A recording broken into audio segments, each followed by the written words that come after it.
2020. Welcome to the 2023-24 Board Candidate Meet and Greet session. I am Chris Kamen, Chair of the Board Development Committee, otherwise known as the BDC, which I'll be referring to in my remarks here. Rebecca Fisher is also a member of the committee and is attending tonight. She'll be assisting me with the meeting, so thank you to Rachel. The other committee member is Tom Castelnuovo. He won't be able to join us tonight.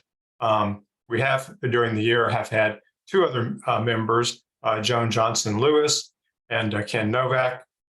So they are no longer with the committee, or at least serving in a capacity other than the elections.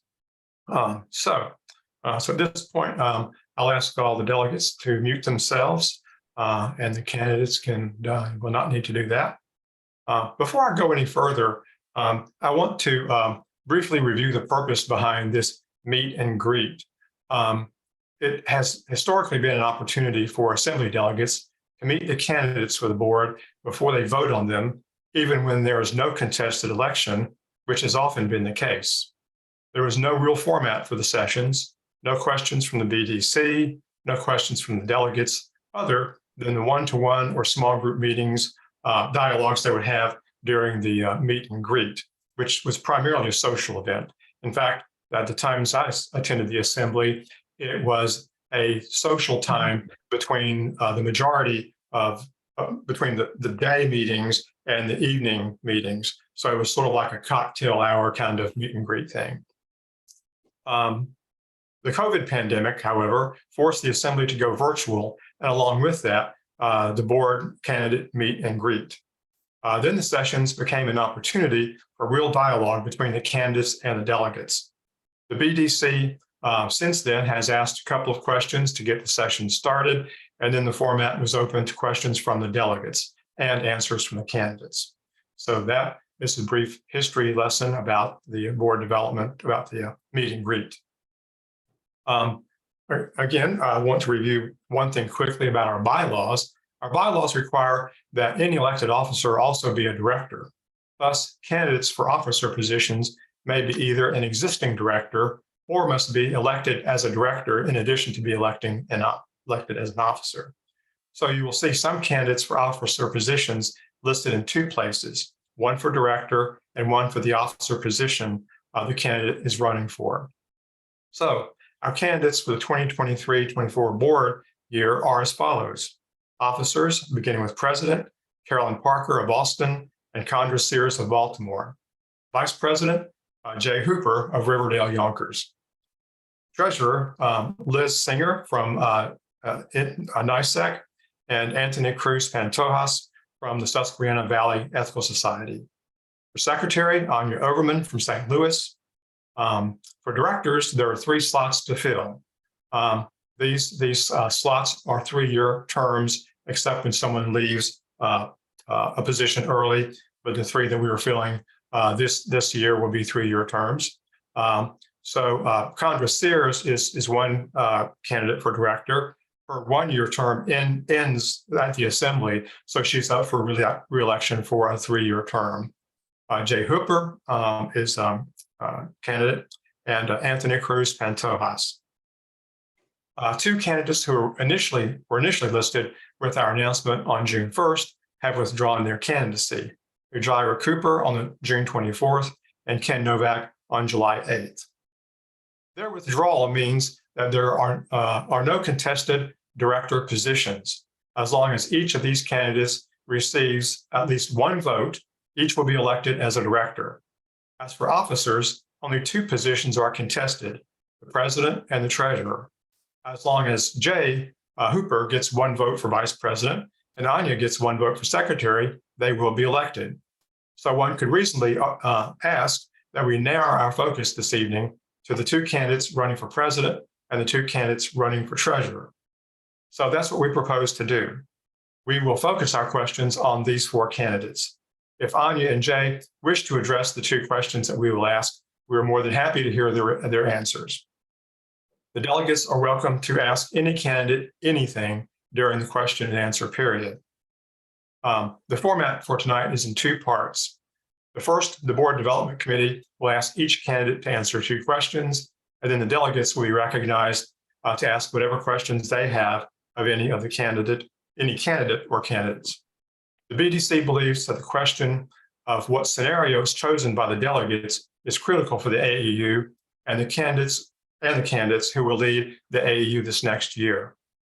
Rebecca Fisher will now give a very brief review of these scenarios. Rebecca? Well, we were going to try to do try to explain them in real short terms, but that's not going to work. So everybody on here, I assume, has already identified these scenarios. We now have 6 of them. They are in your delegate resolutions under the delegate materials under the business heading, and it's under scenario resolutions. We are going to refer to them right now and in our questioning based on the resolution name that has been given in that area, so that we all know that we're talking about the same thing. We'll use the same language, but we don't have to go through and try to explain this one, that one, and the other one. So in that regard, the first one is Susquehanna Valley. It's referred to as the SVES, Susquehanna Valley Ethical Society Regeneration Resolution. Number 2 is the North Virginia, or the NVES resolution. The Hank Gassner is referred to as the partial sabbatical resolution. The third one is referred to as the Bergen proposal. Washington has 2, so this gets a little complicated. So the fourth one I have is Washington Proposal, WES, Washington Ethical Society, which is referred to as the reform of AU. And the West Washington, again, proposal number 2 is the reimagining AEU. And the 6th proposal is Brooklyn, which is referred to in your documents as BSEC, Bergen Society of Ethical Culture, and it's identified as the AEU Consensus Plan. So when the candidates are referring and answering the question that we're going to ask about this, if you would refer to those names or those resolution names, we would really appreciate it. That way we know we're all on the same page. And if we get confused, I'll help out because I've got it actually written down right in front of me. Okay. All right. Thank you, Rebecca. I'm going to ask the 4 candidates for the contested positions to answer the following 2 questions. So first, I recognize Carolyn, then Condra, then Liz, then Anthony, and then after that, Jay and Anya are welcome to join in and provide their thoughts on these 2 questions. So the first question is, please take up to 5 minutes to answer the following 2 questions. You can answer it in any give one question more time than the other. Just please use about 5 minutes to address these 2 questions. First, what is your leadership style in one word, and how have you applied that style within the AEU or elsewhere?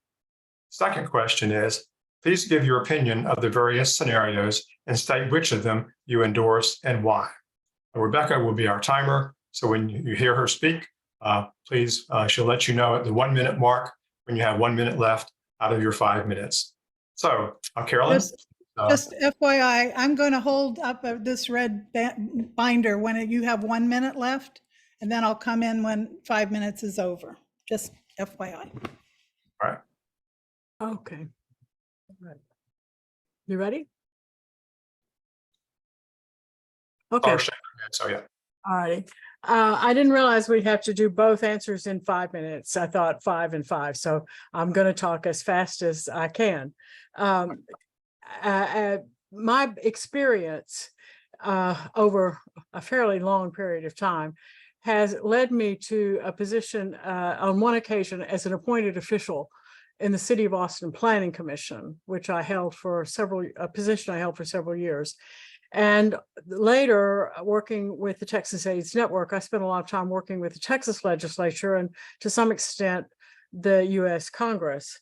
Those gave me an appreciation for what are called sunshine laws, in how we have open government with open meetings and open records.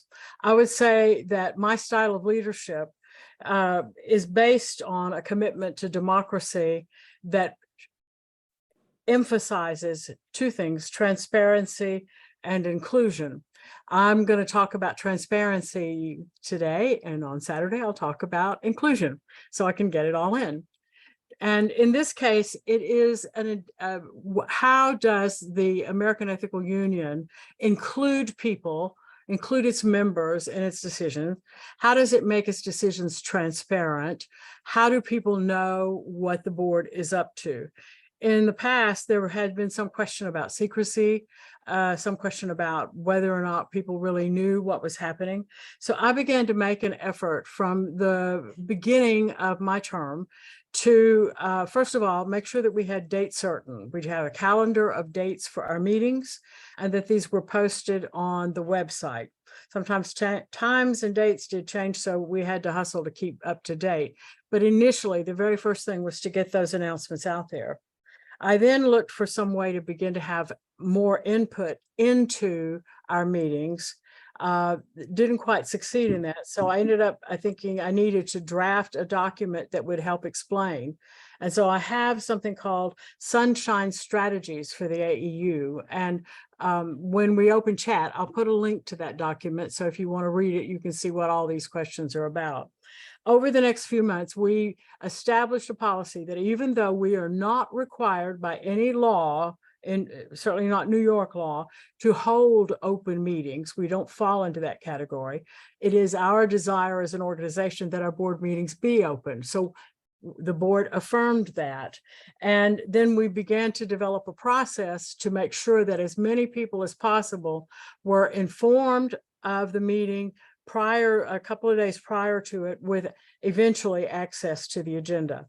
There were other elements to this open meetings, open records kind of thing that haven't succeeded. And so we're still working on a way to have more input from the members in what we do.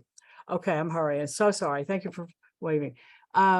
So monthly, I do a message from the president in the monthly announcements so that information goes out that way.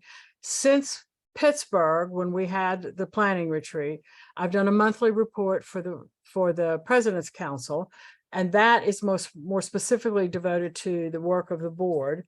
And I think that there are other things we can do, but continuing to work in that area of transparency is an important factor.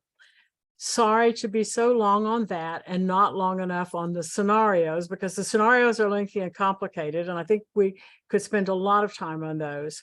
Let me say this, I'm not endorsing any particular one. I see good in each of them and some problem areas in each of them. What I'm hoping for is time to look at them, identify those problem areas when we discuss them next time, and begin to say, how can we massage this a little bit? So whoa, is that oh, that's just your phone. Can you keep talking? Oh, time's up. Oh, time's up. I'm going to stop, but we'll keep trying.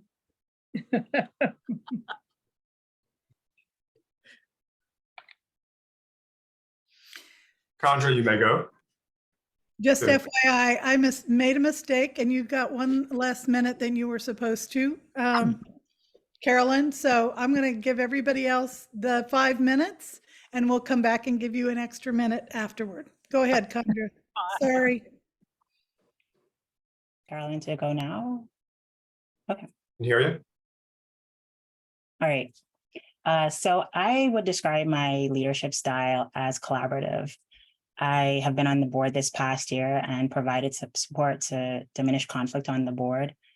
And because I worked as one on a small team of supervisors for Rachel, I understand the AAU infrastructure and capacity, our strengths and our opportunities to be a national hub that we need the AAU to be. I also learned the ways that the AAU can improve as an employer and attracting amazing talent.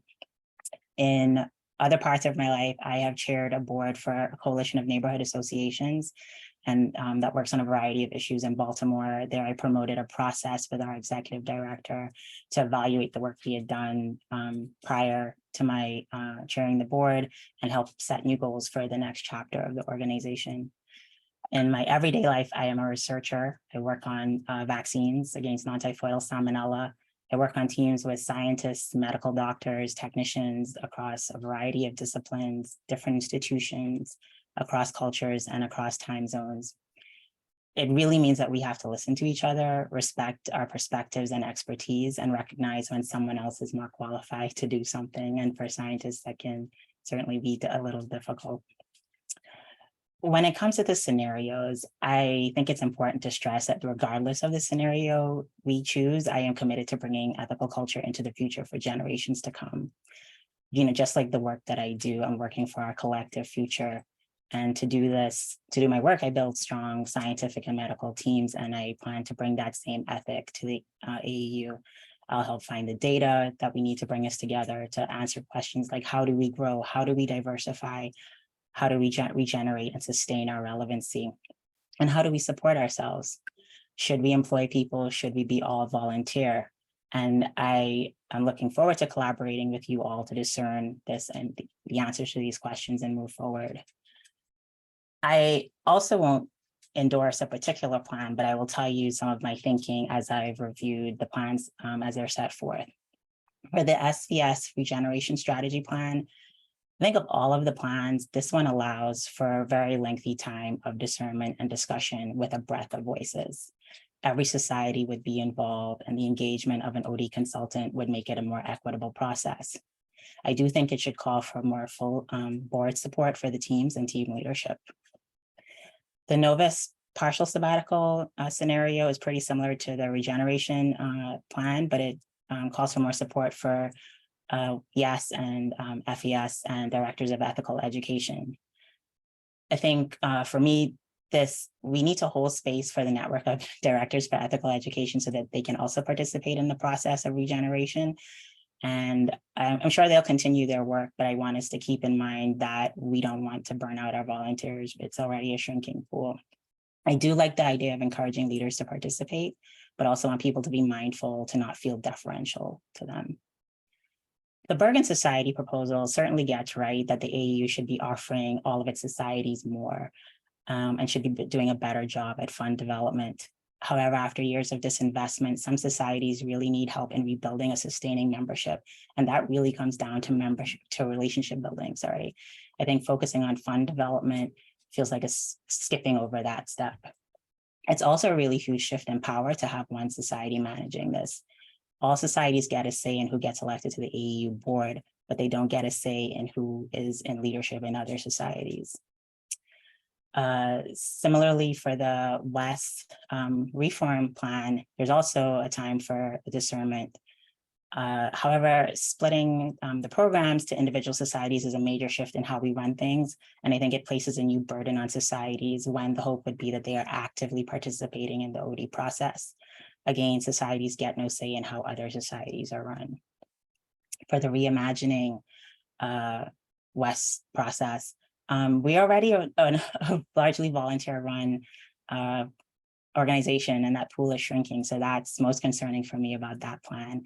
And then finally, the BSEC plan, it definitely rightly gets that half of the plans are already pushing for people to make a choice and don't feel like they have enough time.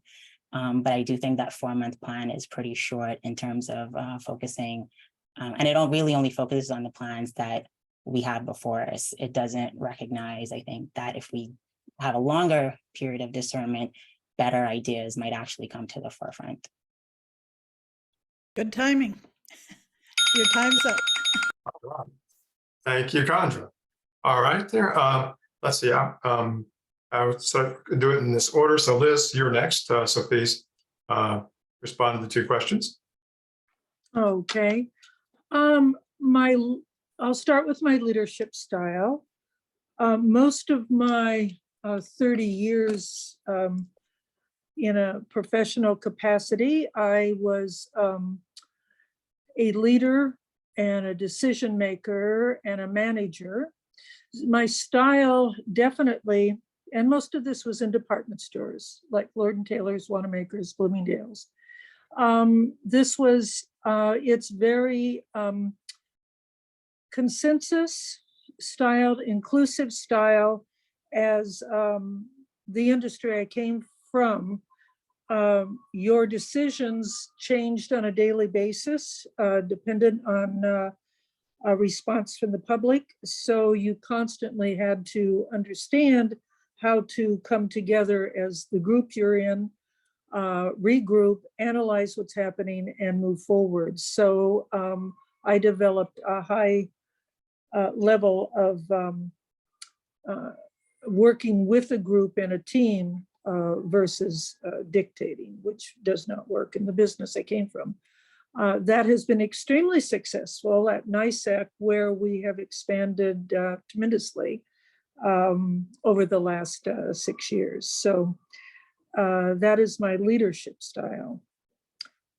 And I need to also say that what I bring to this position is I have handled in all these positions from my own business under my own label and the other department stores, anywhere from $1 to $10 million. I understand how to make money work. And that is, again, what I bring to this position that is about money. As far as the scenarios, this is probably the most difficult question that any of us are asked, and we all try to figure out how to either say we don't have an opinion of one and or they're all good and there are different ways. But what I really feel is that we will end up with a scenario, but this has brought the AEU for the first time that I've seen everyone participate in saying, how can we change? How can we do something different? We have talked about this over the years that I've been involved in the movement, but very few people came to the table. So do I have a scenario that, do I have a scenario I would pick? I'm not so sure I have one I would pick, but here's the one thing I would say is that my experience is, and I've seen it happen in AEU, that if you let something go to sleep, it does not wake up again. We've seen about 7 or 8 programs just over the last 8 years that were put on hiatus, sabbatical. They never came back again. And the worst thing I've seen happen at AEU is all the disappearance of the programs. It's just so sad from where it was, AEU was just about 5 years ago. So my concern is that we don't put something to sleep, but we keep working it and moving forward. I understand there's a lot of amendments out there on the table that are coming forward that's going to change some of these scenarios. So by the next couple of weeks, maybe I'll have an absolute next time we come together. All right, thank you, Liz. Anthony, you got the mic now, so thank you. Thank you so much. Good evening, everyone. It's so great to see all of you. And I am just honored to have your energy, love, and dedication to the American Ethical Union and ethical culture as a whole. So I want to welcome that into the space. My name is Anthony Cruz Pantojas. I use they, them, serious pronouns. I have the privilege of being a member at SVES, as well as since June 2022, serving as an associate clergy. I have helped the society by coordinating opportunities to bridge humanist inquiry in everyday life in this amazing congregation in Lewisburg, Pennsylvania. I'm a publicly recognized scholar, activist, and clergy. My leadership has garnered critical acclaim from leading national organizations, including Interfaith America, Secular Student Alliance, Secular Coalition for America, the Leadership Center for Social Justice at United Theological Seminary in the Twin Cities, among other entities. That said, my approach to leadership is based on an adaptive orientation. The main tenets that comprise this approach are first, a responsive ethic of care, where I pay close attention to the character of relationships and contextualize how people are in their state of being, as well as their place within the greater organizational culture. Second, an inquiry stance that promotes constructively critical analysis to strategize and mobilize around liberatory ecologies and futures. And thirdly, a sensibility towards a process of challenging and transforming individuals' immunity to change. Altogether, these dimensions exemplify my commitment to ethical inquiry and living. The second question regarding the scenarios, my response to that would be that at this time, I remain committed to governing under any scenario. However, there are things that I believe are of most urgency. First, establishing the new directors as per our practice. This is essential as it will ensure that we have a strong and capable leadership team in place to guide us through whatever challenges lie ahead. Second, deepening our relationships and proximity to all societies. This means that we seek to understand their structures, their needs, and contexts so that we can best support them, strengthening the relationship or biosynthesis between the American Ethical Union and the ethical culture societies. And third, investing in including as many voices and wisdom as possible. This includes youth, young adults, those who have left, visitors, potential members, and allies who I believe will be drawn to the radical work that will unleash this upcoming year. By including diversity of voices, we can ensure that our decisions are made in the best interest of all. And lastly, I will say that I am definitely excited, if not enlivened, by the possibility of exploring how do we use our economy, our resources broadly defined to really strengthen, heal, and envision new possibilities for the American Ethical Union as an ecosystem. Thank you. Thank you, Anthony. Appreciate that. And now I'd like to see if either Jay or Anya wish to address either question or neither question. Yes, I would like to. Okay. Anya, so I think Rachel's going to get you on the screen here shortly.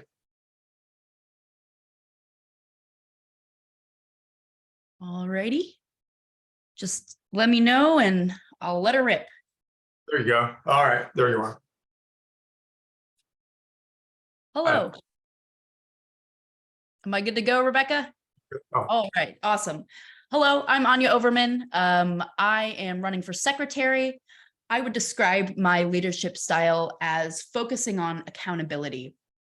Something that I find really important, especially within the context of our movement, is not just talking the talk, but walking the talk.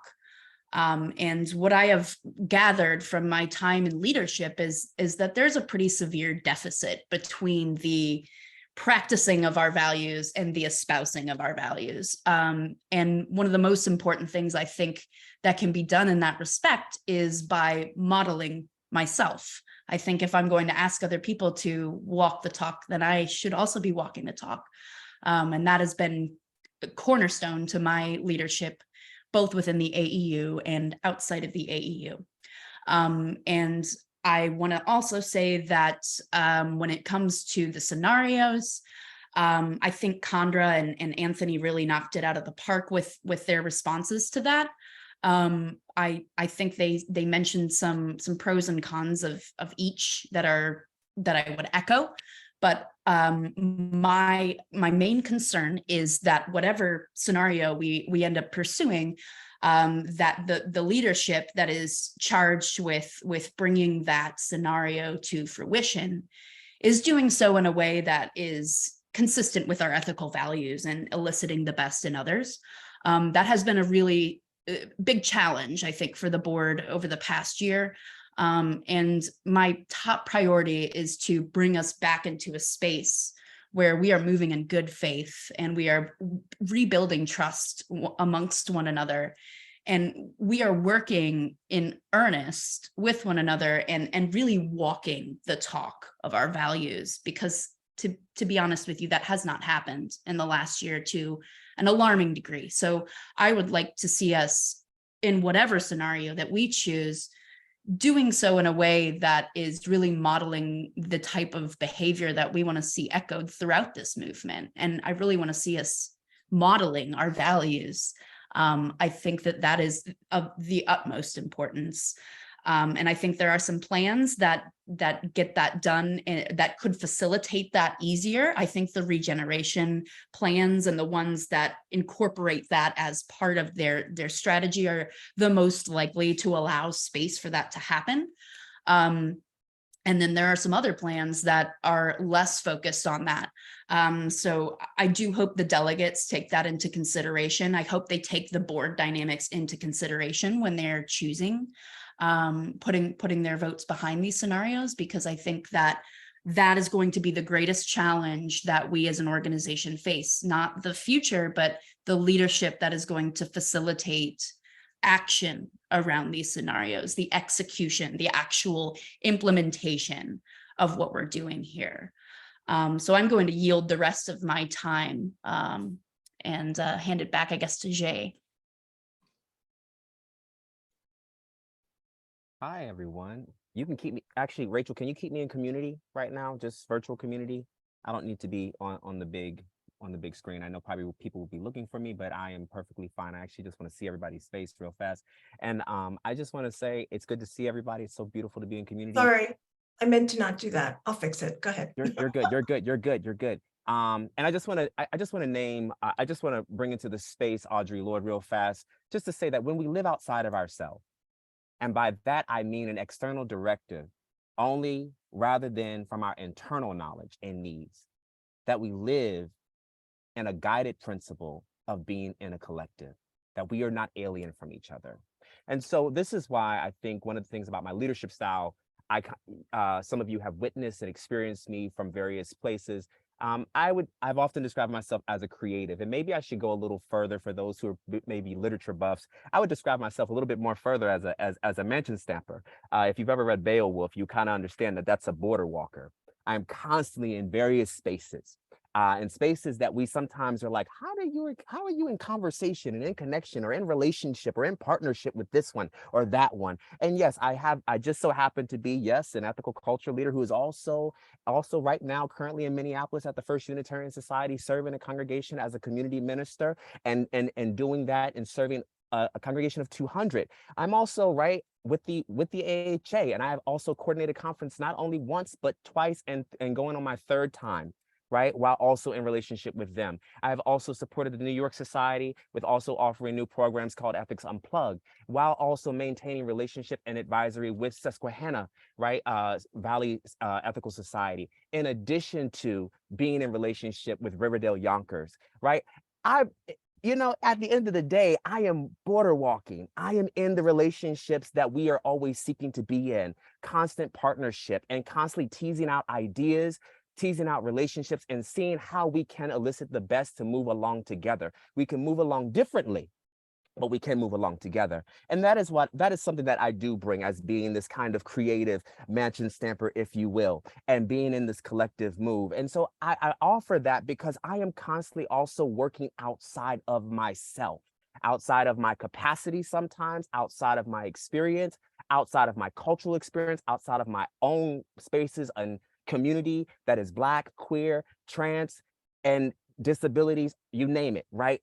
Here I am in this space, and here I am also coloring this space often with a unique palette that I can hear and gravitate to each other's voices. What I would like to also say is that, look, in the words, look, we've heard from Chandra, we've heard from Anthony, the rich substance that, each of these scenarios come with. I do. I see each of them in their very unique ways. I'm definitely a person, no matter where we are with these scenarios, that we choose a scenario that best fits our needs. But if I can just look at everybody in this room real fast, how many of you feel like you got time to vote? If you could just show me with your hand real fast, how many of you feel like you got enough time to vote? Y'all ready to make a decision? Like y'all could really, okay. It doesn't look like anybody's ready to make that vote today, right? And so this is why I want to also point out, how many of you feel like you have enough information? Anybody with a show of hands?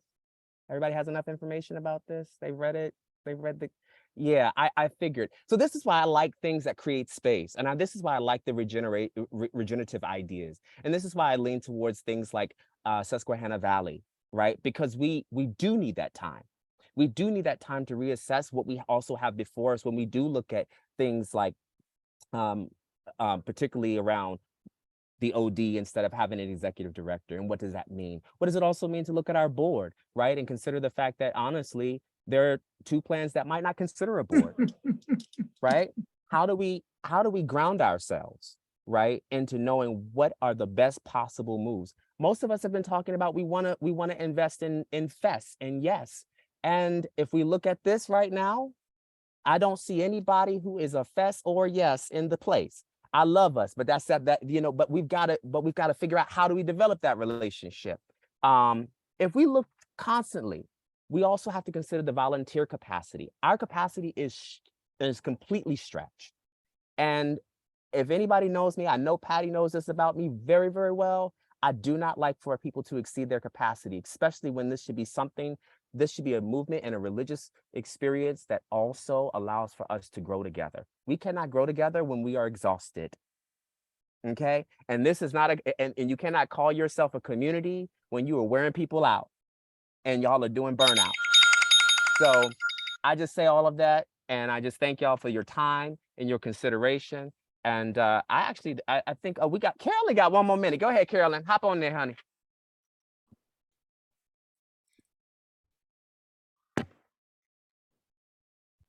Yes, Carolyn, please go ahead and Rebecca will set your 1-minute timer. Okay, excellent. Well, this was certainly a fortuitous event to be able to hear all of these perspectives, almost all of which I agree with. Certainly picking up at the last point, taking care of our volunteers, nurturing the people that we want to be part of our community. What concerns me as we go forward looking at the scenarios is we need to be careful to look at what are the implications. How will we be able to do the things that we want to do? And are we going to be at a point where maybe we need to set priorities and say, which are our most important things that we must do? How important is it that we maintain one program versus another? And how can we possibly hold both of them at the same time? Can we do a youth program and train leaders? Can we have all of the programs? We want in-person assembly, but it takes a lot of, oh, see, I knew a minute wasn't going to be enough. Sorry. Darn. I apologize. It's okay. All right. Well, thank all of I thank all the candidates. I'm sure we do for their thoughts and responses to these 2 questions. So thank you very much. We'll now move on to the second part of our program. This is where the delegates are going to be allowed to open the floor for delegates to ask questions. Delegates will go first, and then if time permits, any non-delegates. Delegates, when you please state what society you're representing when you introduce yourself with your question. Please use the raise hand feature to be recognized. We will not be accepting questions from the chat. We wanted to try to focus on the raised hands so we can get people in the order in which they have raised their hands. Please state which candidate your question is directed to. Questions to all the candidates will take many more minutes than just questions to 1 or 2 particular candidates. So please be intentional when asking a question of all board candidates.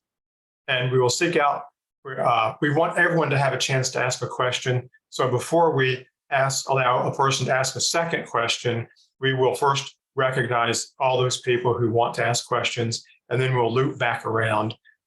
We're scheduled to go till 9:30. And I hope we can stick to that. We can go longer if we need to. I'm hopeful that everyone will have a chance to ask questions who wishes to. And so we will now begin that process. Rebecca will be timing people. Questions are allowed for 1 minute. So this is not the time to give a speech, but to ask a specific question. And the candidates that you ask your question to will have 2 minutes to respond. So at this point, and Rebecca is our timer, so thank you again, Rebecca. So the order that I see is I'm looking at the people on the Zoom screen. It's Stan Horowitz. You're first. So Stan, what do you have? And please unmute. Yeah, for Chandra and Anthony, for the roles you're seeking, what would you do different? And since it's just a couple of minutes, just one thing that you would do different than is being done now. Which two people was that directed to? Chandra and Anthony. All right, Chandra. Sorry, I had to mute. So I would aim to have the board work together a lot more. I think board management, taking care of the people on the board, helping them be prepared to make decisions is really key. I think there's some board education that needs to happen, and a culture that needs to shift, so that people understand, when they're being questioned, they're not being challenged in a negative way, right? So really bringing that inquisitive and curious mentality to the board. I think we've had a lot of attention around differences of opinion and not really having good ways of voicing those differences and talking through those differences. So I really like working to change that culture, certainly by modeling how to do that and reassuring people that, no, I'm not saying that your idea is bad. I'm trying to actually understand where you're coming from. So maybe we're using different words, maybe I'm not being clear, right? But trying to really bridge that gap in culture and understanding. All right, thank you, Chandra. Anthony. Yeah, thank you so much for that question. I mean, what I would do different is that both as a director and hopefully as a treasurer, I'm not just looking at the institutional and just looking at the finances separate or in isolation. I'm really looking at it as a system. How are we utilizing the finances, the budgets, the apportionments, the grants, and everything that we already have been utilizing for the past, more than a century, basically, right, to sustain our movement and begin to look at it with fresh eyes, reimagine it and recast it in ways that are really in line with new models and new strategies around fundraising, around donation cultivation, around leadership, and really moving away from just a solely transactional model to really beginning to enflesh us with the humanity that we so desperately need and are always seeking when we come into our communities. All right, thank you very much, Anthony. Now I see Perry is next on our list. So Perry, please unmute yourself and ask your question. Thank you. Perry Biter from the Washington Society. My question overlaps a lot with the one that was just asked, and I was curious to hear from both of the presidential candidates, so I will direct this one to Carolyn since she didn't get a chance at the previous question. I understand that there has been some difficulty with the board's relationships and working together this year. What would you envision doing to help that help the board work more effectively together next year? Thank you. Thank you. That's a very apt question. One thing I would do or would like to do if the board is willing to participate is in increased training in the idea of what is the director's responsibility what is your fiduciary responsibility to the corporation and things like that. We found several times that we had tension around the definition of terms.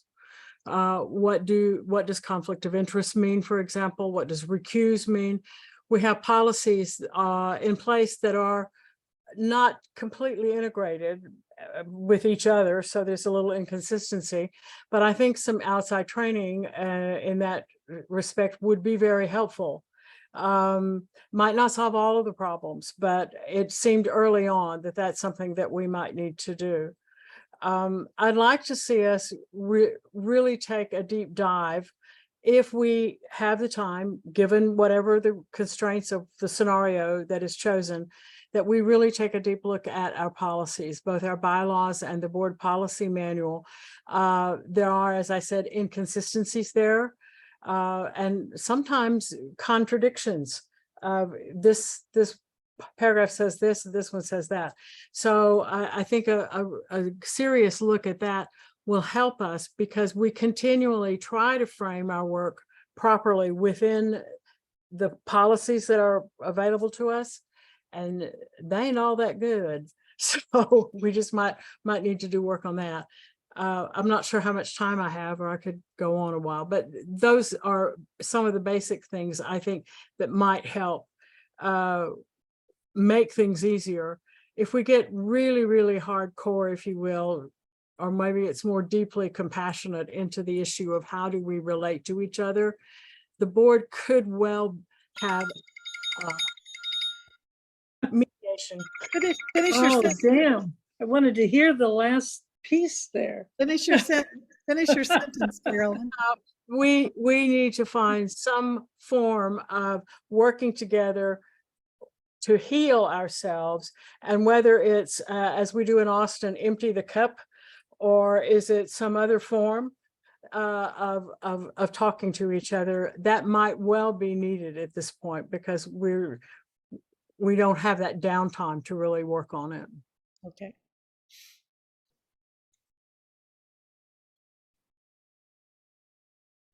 All right, thank you, Carolyn. John Nikovic has his hand up. So John, ask away.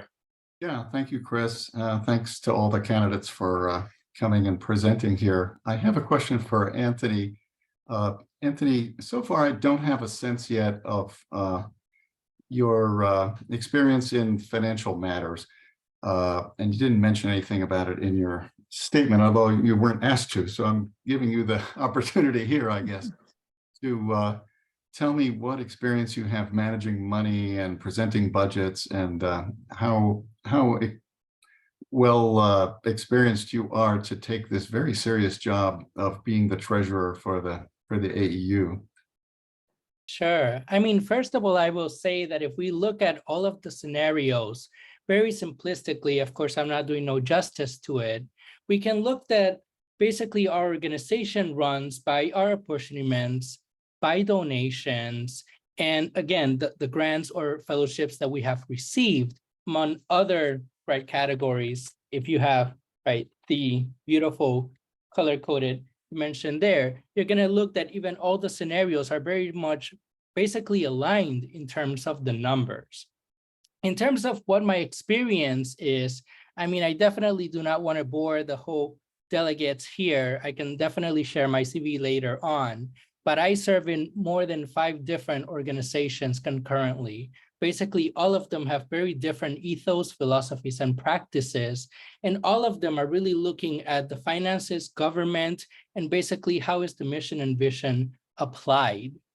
All of these organizations have entrusted in me the capacity of either serving in the board of directors or in an advisory capacity because of my ability to interpret, apply, and translate the information to the benefit and financial solvency and well-being of the organization. That said, I have served as basically treasurer during my graduate studies. I don't know what to say. I mean, it's a pretty long list. But I'll just summarize it in the following way. I currently serve as the humanist chaplain at Tufts University, one of only 2 funded positions in the nation, basically that are centering humanist chaplaincies in higher education.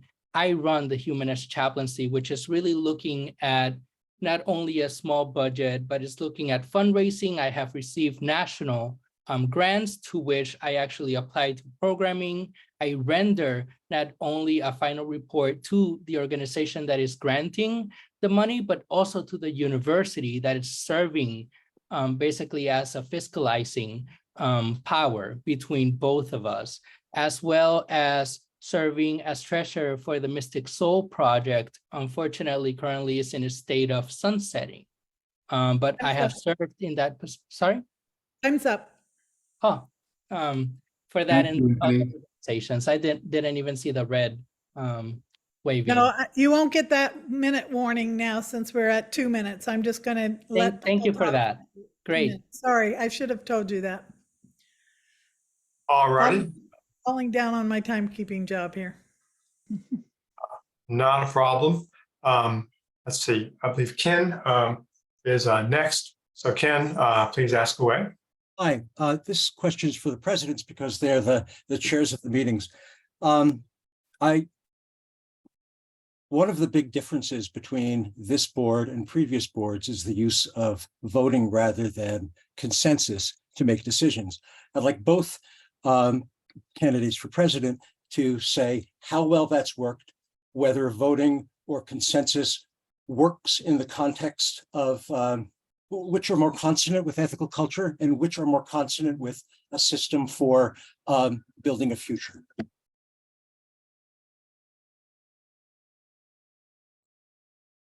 I think you're asking us if all the candidates or which candidates? The presidents.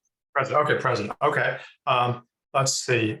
Forget who went last time when the two presidents were asked.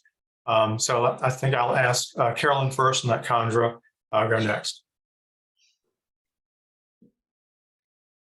You're Okay. muted. You're Carolyn. muted. Okay, sorry. Okay, start now, Rebecca. The board made a decision in January of this year that it would change the pattern of trying to use consensus for its decision-making to rely on the democratic rules of order. This was championed by a specific an individual member of the board and supported by the majority that we would make that change. It took consensus out of the equation so that we now find this is a simplified, modified version of what you know from Robert's Rules of Order.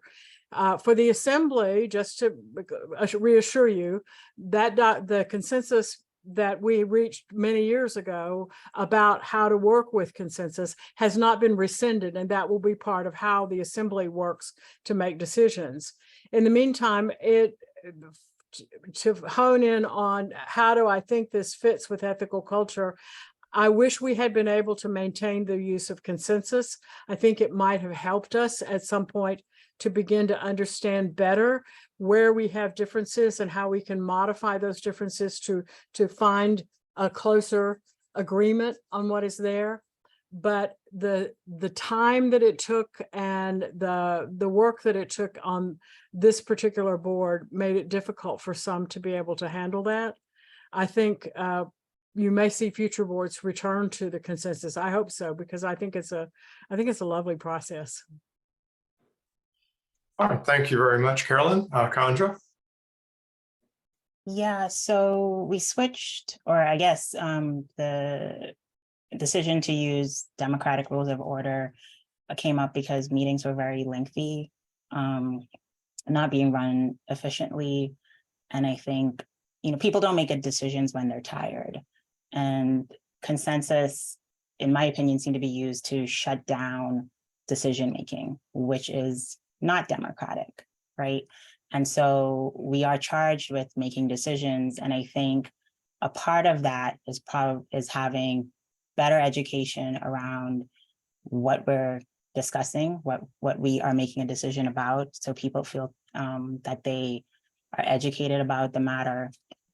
And I think really ensuring that agenda items that they need to be on the agenda, right? So really managing board time to be sure that we're talking about things that are indeed board decisions, that are not operational or staffing decisions, right? So really like managing board time better. And I think if we could get to that place, then the conversation would open for changing how we make decisions. But it was really in an effort to have more efficient meetings that respected people's time and their health, quite honestly. All right, thank you, Chandra. Looks like Vandra has her hand up. So Vandra, please ask your question. Yeah, this is a question for, I guess, all of you, really. And in particular, it's about the question around any of the scenarios and the reliance on the need for an outside consultant.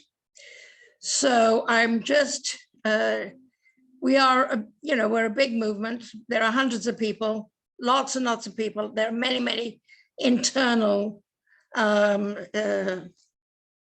skills that are internal to the movement. So I'm just wanting to hear each of you tell me that whatever scenario we go for, it has to be done, or it can be done without an outside consultant. So you're asking.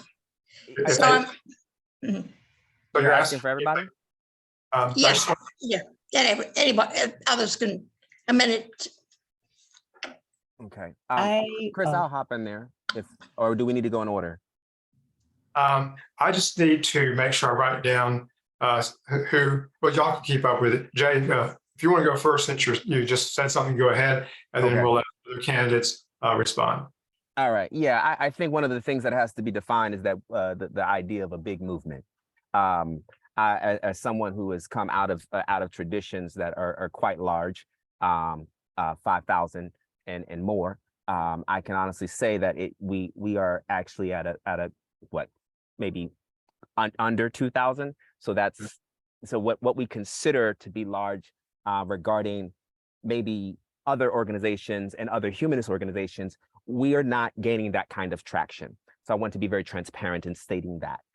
The other thing is that we do have, and we have incredible people who are absolutely smart and have probably various skill sets, but stretching them outside of their capacity is not helping them, right? And so then the momentum is lost.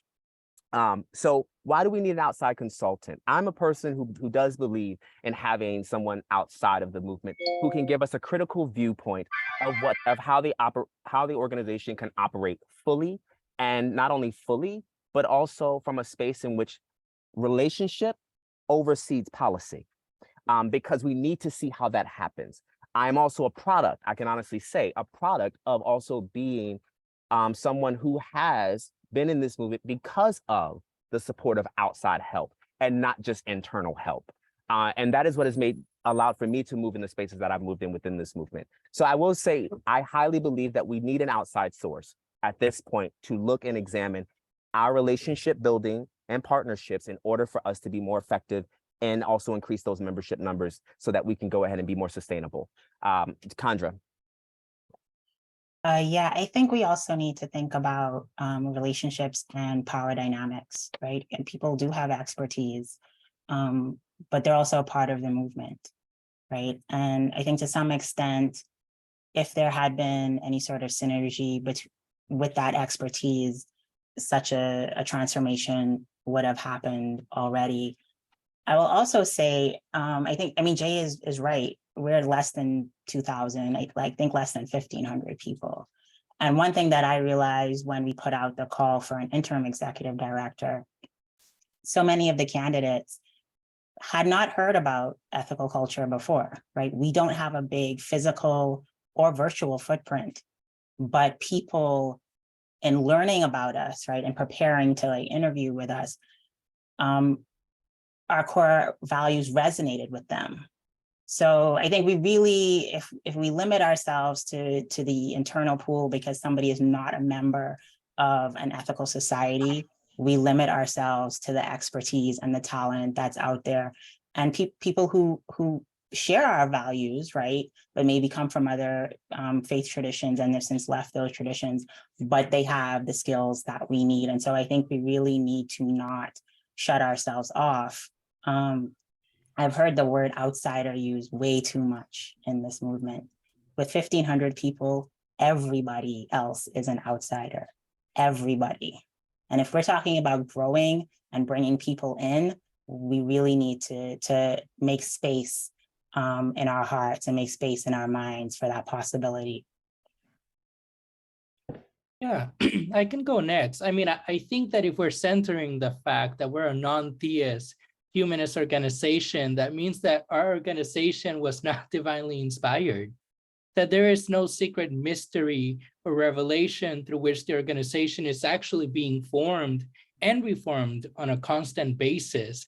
And so challenging purity politics and saying, hey, someone that is trained, that has the expertise to look at organization and really challenge our immunity to change and lay out for us the path forward so that we can actually have that footprint, so that we can go back not just to the ethical culture of the past, but actually the ethical culture of today, then we're able to say, yes, we're able to do it because we are humble enough. We recognize our humanity enough to say we do not operate and exist in silos. I'd love to jump in here real quick. So I looked at the census data for this year, the most recent ethical society census data, and we're below 1,500 total members. Back in 1950, we didn't even breach 5,000 members. So at no point in the past, 50 years plus have we been over 5,000 members. We're a pretty small movement. And to add to that, I have international humanist experience. I served on the Humanist International Board for a couple of years. And even those people don't know who we are, which is kind of embarrassing because ethical culture is actually a founding member of the Humanist International Organization, which has been around since the 1940s. So it's a little embarrassing that the larger humanist umbrella doesn't even know who we are. So I think we really need to be very, very careful when we start using language like outsider. It starts to get a little borderline culty. And I think we need to be super careful. If our value is truly around inclusivity, then we need to drop that language and we need to accept that we are a tiny movement. And if we are going to grow, then we need people that are not currently in the movement to come in and help us. Thank you. So, Vondra, would you ask the question again? I'm not sure exactly that the answers are to your question. Yeah, thank you. Thank you. I hear that people are focusing on that I was talking about outside versus the fact that we have, internal folks and a lot of skills within. So, for example, relationship building, there we all have a lot to do to get to know each other and to get to work together. And I see that, that there are different ways of putting teams together around different issues that would bring us together across the country and across the movement, which does not actually need us to pay an outside consultant. I'm sorry, what is it? Something consultant, organizational development consultant, whatever the organizational development consultant. It's because that's the question. All right, Liz. Okay. So your question is, do we need to bring in an outside consultant? Mm-hmm. Right, and yeah, I hear what people are saying, and I'm sort of glad to hear where it's landing, because it is landing on, oh, we really are, because we're not in shape. We're going to need to have somebody come in and give us the help that we need. All right, please respond. Go ahead. Sorry. So I'll yield to Carol. There we go. Okay, then let me just say, we can't have everything. We're going to have to set some priorities and decide what can we afford. Can we really afford $100,000 for a person who is not a current member or not in current relationship with ethical culture? Do we need to try to tap into the resources that we have available? And are we really ready to make some of the changes that are the organizational changes that are being advocated, that leave our traditions, our history, our commitments, if not behind, then setting them to a much lower priority than some of us care for. It's not to say that that's not going to be the best outcome, but we together as a community are going to have to decide where are our highest priorities. What do we most want? And having a consultant that is not familiar with our ethical culture, with how our organization works, even, yes, dear me, we are a smaller organization, but knowing who we are and respecting who we are would be an important piece. And are we ready to just spend money on more time talking about planning to plan instead of really getting our elbows involved in this? So I think we have people in the movement who can probably be helpful at this point. But again, we don't want to burn out our volunteers. So what do we want? What's most important right now? And how can we pace ourselves? All right. Thank you, Carolyn. Next, we have Lee, who wants to ask the question. So Lee, unmute yourself and ask away. Hi. Yeah, I actually have a couple of questions. Having been an OD consultant for a number of years, the organizations that I worked with never had to close down for a year for me to come in and do work with them. So my first question would be, do you feel it's necessary to close the organization down for essentially, which is what that first resolution was, in order to make the difference that you want made with them?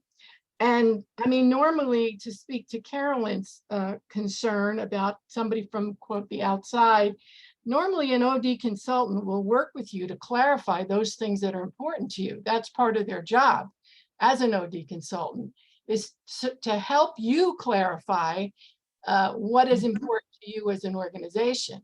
The advantage to an OD consultant from outside is that they aren't constricted by history. They can get to what you need by asking the questions that you're not able to ask because you have blind spots when you're involved in something like this. Lee, your time's up. Oh, okay. Those are the two questions. Do you need to close down everything in order to have an OD consultant work with you? And who's this to? Everybody? Yes. I'll address that. Second question. I heard, do we need to shut down the organization to have an OD consultant? What's the second question? Are you familiar with what OD consultants do? That would be the second question. I'll consider that one question, part A and part B. So we really wanted people to limit their questions to one question. So okay. If you could answer those two questions in your 2 minutes of allocated time. Thank you. Yeah, so I'll take that. So the president of the Baltimore Ethical Society is an OD consultant as well. And so I've worked with him. I've served on the board of BS for 3 years now, and has brought that expertise to our organization. But the difficulty is, he's also a member, right? And so that's the challenge. I also want to say, like, even if we get somebody from within the movement, it's really important, I think, to pay people what they're worth, right? We have clergy, we have people with expertise who are underpaid. And so I think when we say we value people, we also need to value what it takes for them to live. To the question of do we need to shut down, that is not accurate. Our programs are not robust, right? FES is not functioning. YES, the conference had 3 kids attend this year. I think we have a couple of clergy leaders in the leadership pipeline. Programmatically, there actually is not a whole lot being done. And I think that makes it an ideal time. And there's nobody in the New York office, right? There's just equipment. So I think people need to not see it we're not closing anything down because there's almost nothing to close down, right? We're already running at a very tepid pace. And this is, I think, a prime space to really take stock of what it is we want to do and, hire for that or not hire for that, right? Look, I don't want to make this a rebuttal or a challenge or anything, but just in support of our YES program, which just had its summer camping experience. I'm not really sure all they did. We've had 3 years of shutdown already from COVID. And the 3 youth who participated this year represented the regeneration, if you will, the I don't want to say resurrection, but in any case, the time when finally we can come back together in person and begin to restart. And apparently the kids and their parents who went with them had a blast and want to do it again. And this is a beginning. There's a regenesis, if you will, kind of thing. That concern, if we shut things down, is, I mean, maybe it can be done delicately. Maybe we can have good planning to make sure that we can bring it back. But Lay Leadership Summer School is long gone. And that was a conversion experience for many of us who had the opportunity. So there's at least caution in wanting to do that. Am I hearing a noise overtime? Sorry. No, that's not an overtime. I think we're asking people who need to turn their mics off. Sorry. They're not. I don't want to run over because I will. But I think the biggest thing is at this point, I would like for us to have some clarification and discussion about this money thing. People, some of the scenarios say, let's not have apportionment for the year. That's our money. I mean, we don't have any, not our money, that's our income. We don't have any other. If we scale it down for a while, we make it voluntary, we eliminate it, we change it. I don't know. Time's up. Yeah, you get it. Before I recognize the next person, I did, in terms of none of the programs functioning, I have a quick question, and any board member can respond quickly. I apologize for jumping ahead, but I thought we had the visiting leader program and the consulting leader program were 2 programs that were still functional. Am I under a misunderstanding? The visiting leader is minuscule but happening. And Okay. the consulting leader program is consulting as far as what it wants to do. Okay. All right. Thank you. Dror, you're next. Please ask away and unmute yourself. Thank you. First, I want to say thank everybody that's here and all the people that I've seen in the last week of delegate meetings and listening things. We do have only 1,500 members, but I do see quite a few people showing up and getting involved. And I think there would be more as things come on. And I know that's true with all society platforms. And I see with Chris, the way you're running this delegate thing. First question, my real concern, when Liz said, when you close things down, there's no guarantee they come back up to life. So I'm really wondering, one, how do you assure me, all of you, presidents, that these things will come up. Two, what if the organizational development person, as happened in Brooklyn, comes to you and says, you know, your organization is dying and it's not going to recover. If you're the board president or on the board, what are you going to do when you're basically told, forget it, this is like, it's almost hopeless? And the third question, I want to go very quick, give me one more second, because I gave you such a compliment before, I deserve some time. I see that there's an enhanced slate, and they seem to be like snapping their fingers and very supportive of each other. And I want you to know, I want to know, how will you vote? Will you be voting as a slate? Are we really dealing with two different chapters here or something? Because it's very concerning. Like, is this the Democrats versus the Republicans? And which one, who is the good guys? Because it does seem like there's a slate here. So I gave you a mouthful. We asked, as I said before, each questioner to ask one question. So I will, and Joy, you're asking this of all the candidates, is that right? I mentioned two concerns and a question, and if nobody has a comment, they don't really have to answer. But is this, let me just ask it very clearly, is this slate a united group that's going to vote as a slate and support each other? Are we seeing an example of why you cannot have consensus? Or am I just imagining? Okay, those of you who are on the consider yourselves part of the enhanced slate. And any other candidate who wants to answer, please do so. I will take that question because I appreciate that people have that concern.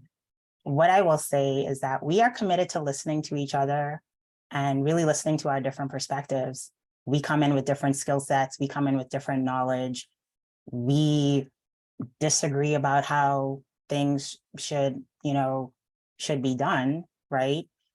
But that commitment to listening and to respecting each other is why when Anthony, is talking, I'm like, oh, like preach, because I think they're tapping into something that we really don't have, right? And that should be held up. I don't know that we always vote in sync on the board, but Jay a few months ago, had me in a church, for a conference. I haven't been inside a church in years, but I was willing to go because I trust them. And there was a lot to learn, right? I heard a lot of things that I was like, but also a lot of things where I was like, maybe that's something we should consider in ethical culture, like considering our history in relation to white supremacy culture. And so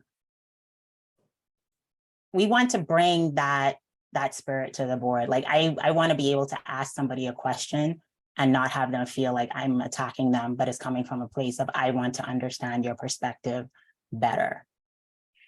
There was another question. There were so many questions. Let's just focus on the enhanced question, since we were really trying to get one question per person. So other candidates care to respond to the question about enhanced? I can jump in there. I think what we really need to be truthful about here is how much trust has broken down on the board. Part of the reason that we made this switch from the consensus style voting of Robert's rules to the democratic rules of order is because we simply could not gain consensus. And part of the reason the enhanced team has formed, and if you ever sit any of us down for private conversations, we'll all privately tell you, that many of us were thinking about quitting before we found each other, that we are dedicated to bringing out the best in each other, which is a core ethical value. And that is something that we feel is very important to model on this board where trust has severely broken down. And that's something we want to bring to the board and encourage in a cultural, spiritual way to bring back that value that we so deeply treasure. We're really trying to model this behavior for the rest of y'all so that we can have some joy in what we're doing here again, because I think we've all kind of found a lot of this to be very uncomfortable and unpleasant and vitriolic at times. And we would really like to get back to our core values, which is bringing out the best in each other and really prioritizing relationships above bureaucracy. Thanks. Thank you, Anya. Other candidates? Sure, I'll try to answer this very quickly, as fast as my brain can process. I mean, I believe in presence. I believe in showing up. And for the past 8+ years that I have been in the non-theist humanist movement, all of us in some form have talked about, we want youth, we want young adults, we want to create pipelines, we want to create leadership, we want to do amazing things. And yet we do not provide the structures, the mentorship, the care, and the healthy environment so that these conditions can nurture and then provide for us a present and a future. And so when I think about the enhance, I think about both difference and proximity to the belief that as a coalition, as an American ethical union, in our difference, in our diversity, we're really able to allow for flourishing to happen. All right. Any other candidates care to respond? So I'll respond to a combination of questions. I have never worked with a developmental consultant in the way that this one would be working with us, but I've worked with a lot of consultants to help develop conceptualization of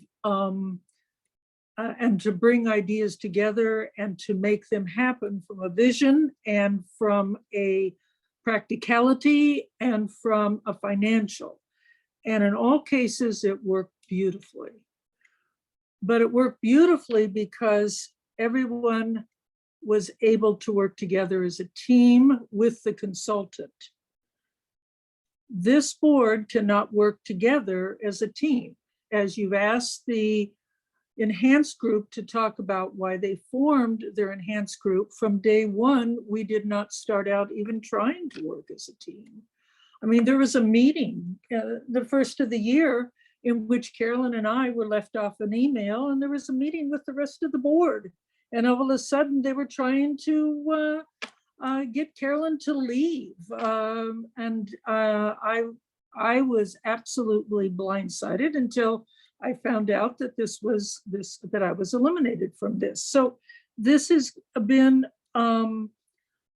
it's a shame because I think there's diverse attitudes. There's different ways of thinking about things. Listen, Jay and I do not think on the same page, but we've worked together with NYSEC. He's brought some very interesting ideas. My way of leadership is, well, give it a shot. And I bet you have not watched Sarah Jessica Parker yet, Jay. I have started. Thank you very much. Don't be shady. Don't be shady today. So I would, that's. Thank you, Rebecca, for keeping us on time. Does anyone else who has not already asked a question wish to ask a question? I saw John had his hand up, but maybe he's taking it back down. I just make sure anybody else who has not already asked a question, this is your time to do it. And although I didn't envision a candidate asking a question, I don't see a problem with that. So let's see, Condra, you have a question, and then John McCormick. Condra, who are you? What's your question? I don't have a question, but I want to point out, like, the reason that I was serving on a supervisory committee was because there was a breakdown in communication in our leadership, right? That's not something I wanted to do. I do not want to have an extra meeting midday on my calendar, but it was something, the board hired Rachel, the board wanted to retain Rachel, and so we had a responsibility to ensure that she was able to get her work done in an environment that was supportive for her. And so, I mean, there are a lot of things like that we can't, I guess, talk about because they were, are privileged, but we have had to step up. Anya has served as acting secretary, right? We have had battles over the brevity of the minutes of meetings that don't accurately reflect, you sit in a 4-hour meeting and there's a half-page document with one motion, right? We're not like saying this to be nasty and mean. We're saying like we found each other because we were all struggling to actually do our duties as directors on this board. We saw problems and we communicated this. We certainly tried to communicate this, and that it wasn't well received, and that's fine. Like people work differently, right? And I certainly considered not running again. And I think the breaking point for me was our retreat in March. Rachel planned this event. We had an agenda, and it fell apart. It didn't happen because people were not committed to participating and doing the work, right? And I think having leadership that is committed to doing that work and working together, understanding their roles, right? So as president, understanding that I need to manage the board, manage their responsibilities. If I need to check in with Anthony or Jay about things they may or may not be doing, right? Call them in with love, not call out, make sure that they have the support that they need, right? And also like have them tell me if, I got something wrong and I need to reflect and adjust and pivot, right? I really think,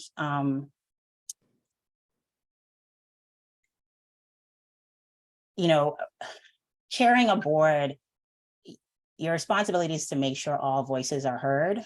It's not to say that your voice should not be heard, but to really create, work towards that sort of culture. All right. Thank you. John, you have not asked the question, so please ask away. Yes, and this is for anybody who cares to answer. I'm very worried about the AEU. It certainly is obvious that it's time for major changes, and we're entrusting these changes into the hands of largely the board. The board is going to be a major element in executing these changes. What this board has become famous for in the past year, or I should say infamous, is chaos and dysfunction. Consensus is impossible when consensus is routinely withheld. I see the same people on the board. Need to ask your question, John. Why should the delegates be reassured that having the same people on the board is going to result in a functioning board? I think that's an excellent question. Thank you for that, John.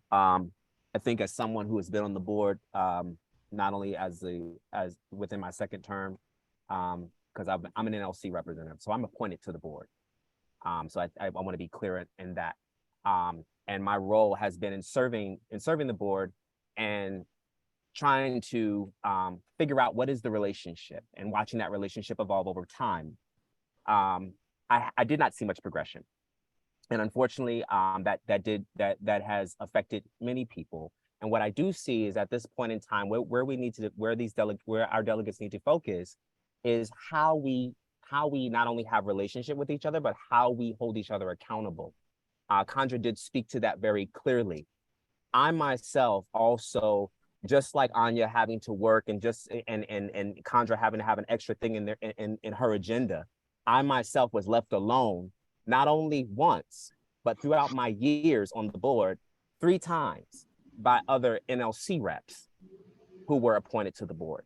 So I've been working overtime in addition to that, right? And I think that this is something where we figured out a way to maximize our capacity by also building a framework of care, not only just self-care, but culture care as a form of community care within our practice.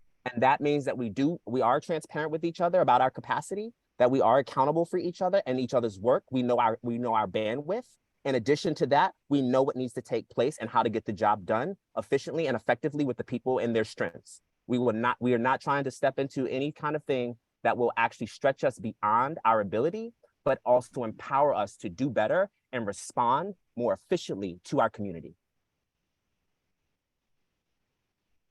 Thank you, Jay. Any other candidates wish to respond? Carolyn? That was an excellent question, John, but it's also troublesome to try to think about the answer. I think, however, the answer is that if the board, which is now essentially elected, every candidate that you see here tonight, is either on the board now or will be elected automatically unless they receive 0 votes for being there. So this is your board, plus the few that are not present.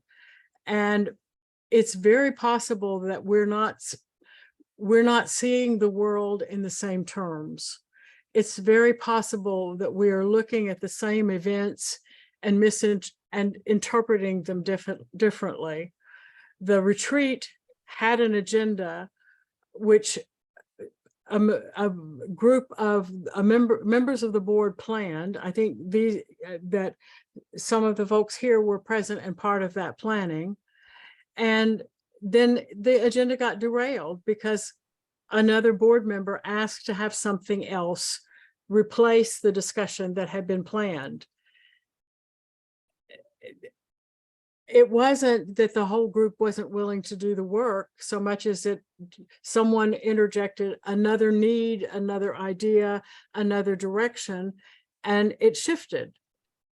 And at that point, you didn't reclaim the space to do the work you originally planned to do.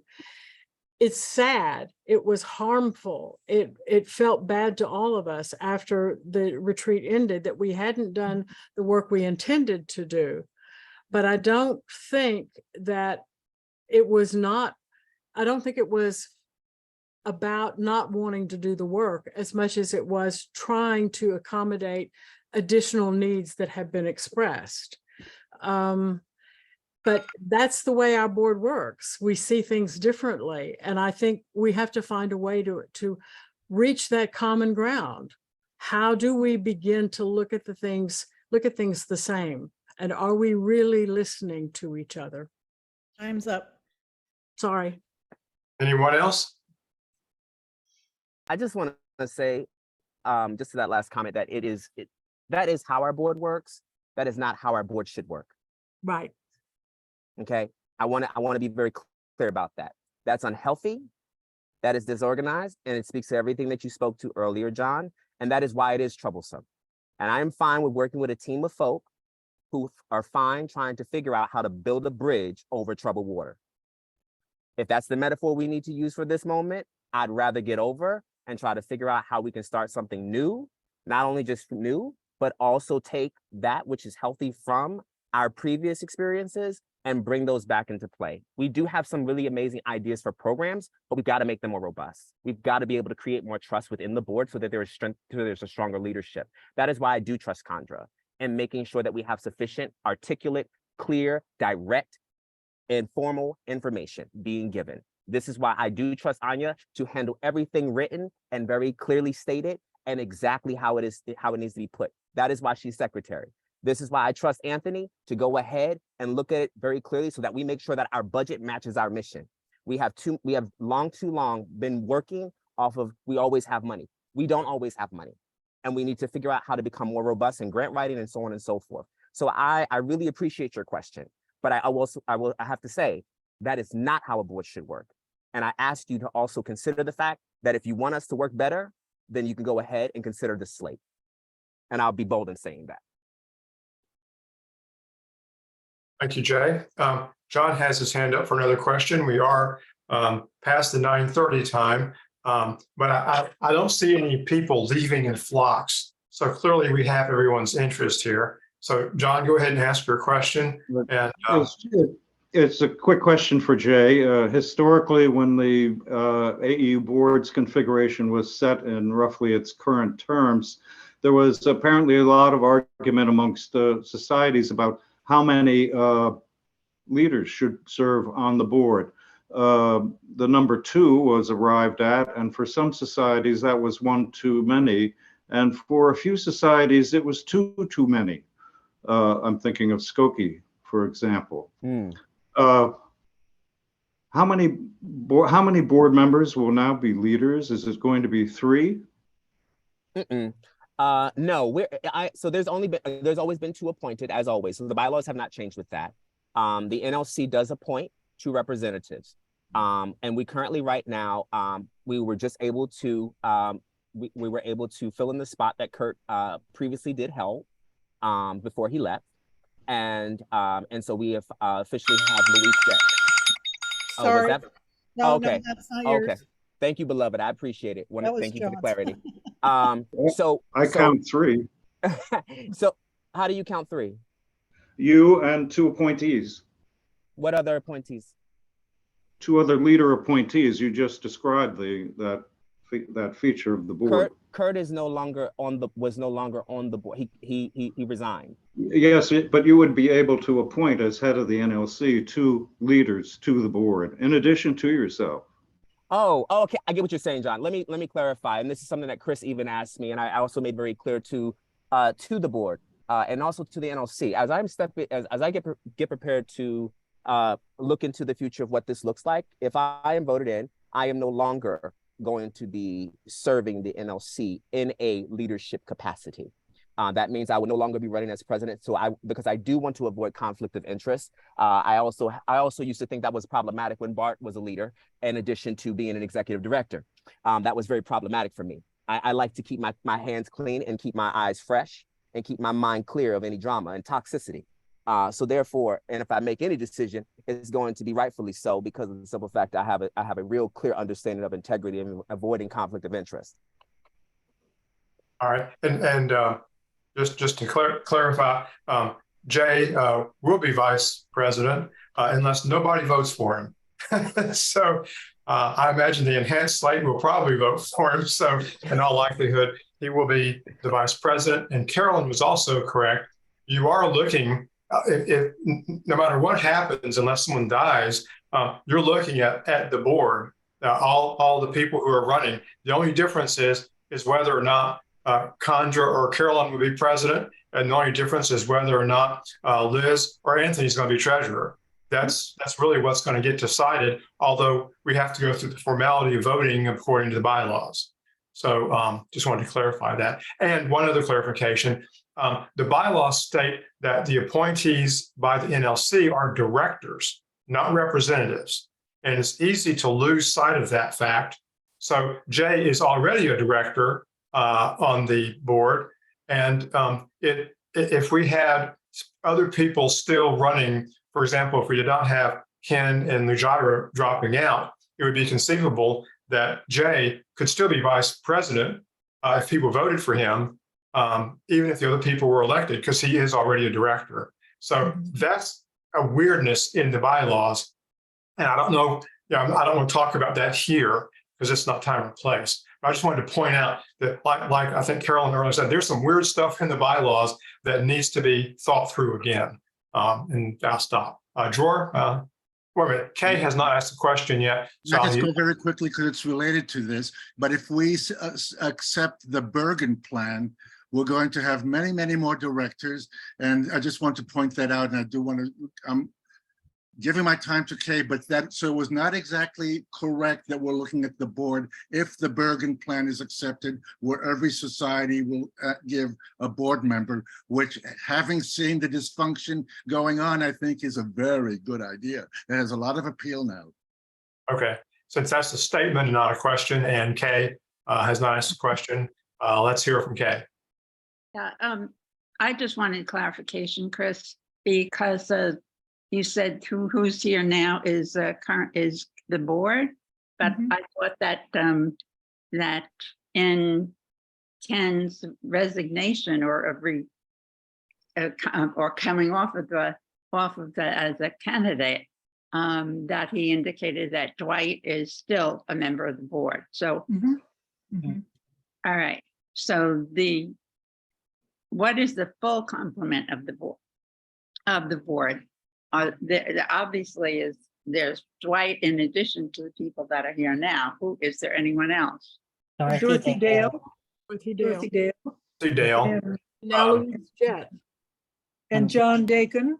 And Yeah. Louise Jett from the NLC. And Louise Jett from NLC. Yeah, so, that would be helpful to, and when you're talking about the candidates, to indicate who the members are that are continuing. It would just be. I can,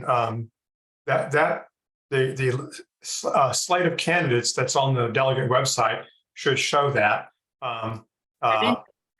So you can easily get to that, and so it lists the people who are continuing as directors. So, for example, if Carolyn is not voted in as president, that doesn't mean she leaves the board, because she still has 2 more years in her term as a director. Okay, so and then Liz, I think, has 1 more year in her term as a director. So even if she does not win the treasurer, she's still on the board. So that's the way the bylaws work, and that's I'm sticking to it. Sarah. Thank you, Chris. I just wanted to highlight that one of the proposed changes to the bylaws that was submitted by the Washington Ethical Society addresses this issue of what happens when there's only one candidate running for office. And it would change it from requiring basically one vote or only a vote to requiring a majority of votes cast in that election. So just to highlight that proposed change that I believe has been made available for review by the delegates. All right, thank you for that. Chandra, you have your hand up. Yeah, I would say with all the discussion of the bylaws, taking time to look at our bylaws and root out those consistencies and not do piecemeal changes, because I suspect that's why there's so much contradictory clauses in the bylaws, is because changes were made, one at a time and not in a systematic and holistic way. And so I would encourage people to think about that, think about actually taking the time to rebuild bylaws that really speak to what we want. I mean, the question of how many NLC reps do you want? Revisit that, right? We certainly revisit the board composition. Think about those things, but give yourselves time to think about those things. And I agree, there's no need to rush, but you also want to make sure that you have competent leadership working that process to get those changes and make sure that they happen. Thank you. I think we're at a time to close this meeting. I will go into my closing statements here. Let's see. Scroll down, Chris, because I work off paper. I do want to mention all the delegates should please look at all the delegate materials that are on the delegate website. For example, people said they didn't. Someone mentioned it's in my CV. The board development committee did not ask people to present their CVs, but 2 people did. Those are on the delegate website. The candidates application to be on the board is there, including people who had to reapply because their term was up, as well as a brief bio and statements about why they're running. Those are all available on the website for the delegates to look at. So please do so to help you understand more about the candidates on the slate.